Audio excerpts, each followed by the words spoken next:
All right, today we're going to be sharpening the chainsaw, my MS-271 steel chainsaw. The blade's got a little dull from the trail I've been working on, so we're going to be using an electric chainsaw sharpener. So let's take a look at that, and I'll show you what it's about.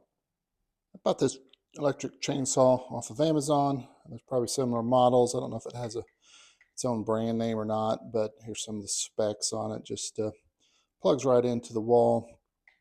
It has an on-off button here.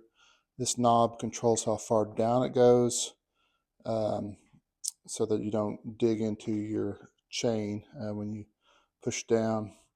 This is a hand brake that operates a lever down there to hold your chain in place. Kind of looking at the chain holding mechanism. As I mentioned, this lever holds the chain tight when you hit the brake. This prevents the chain from kicking back as you're grinding it with the grinding wheel. The grinding wheel has a kind of beveled edge on it to kind of get down into the grooves of your chain.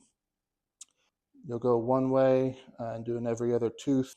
This down here sets your different degrees. Each chain might have a different model. You can find yours on the box that you bought the chain with. Here's an example of the steel chain that I bought.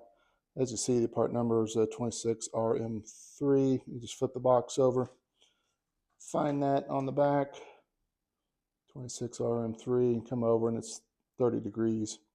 For steel, most of them are 30 degrees. So you'll do every other tooth on this 30-degree button. Then you can move it over this way and do the other side, since your teeth are kind of on opposite sides of your chain.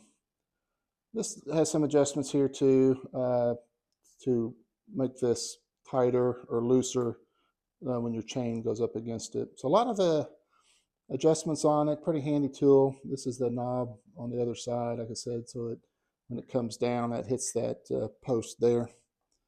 It only prevents it from going so far down. All right, so I got that set up in that track there. Now I'll show you how to do some quick adjustments. So as I said, this acts as a brake. So I'm putting some tension on that, and as I bring that wheel down, it's just barely catching the edge of that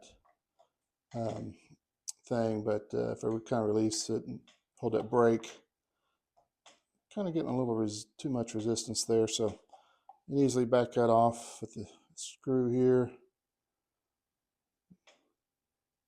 Make it go backwards. Kind of reset it. Push the brake on. Yeah, see how that barely catches that?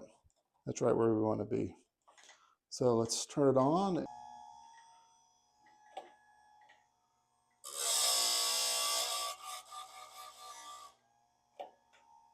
And then skip that one.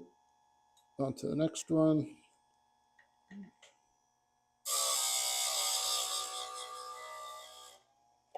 Okay, you get the idea. I'll do this side and I'll just show you how to flip it. Okay, get the other notches, just loosen this up. Go to the other 30 degrees. Once you get to the other 30 degrees, just tighten it back down.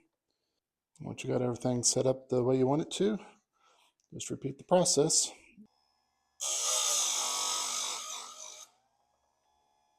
That's all there is to it. So hopefully this was of some use to you guys. Pretty easy to do. Maybe a little quicker than doing it by hand. But so anyway, I'm going to finish this up, and thanks so much for watching.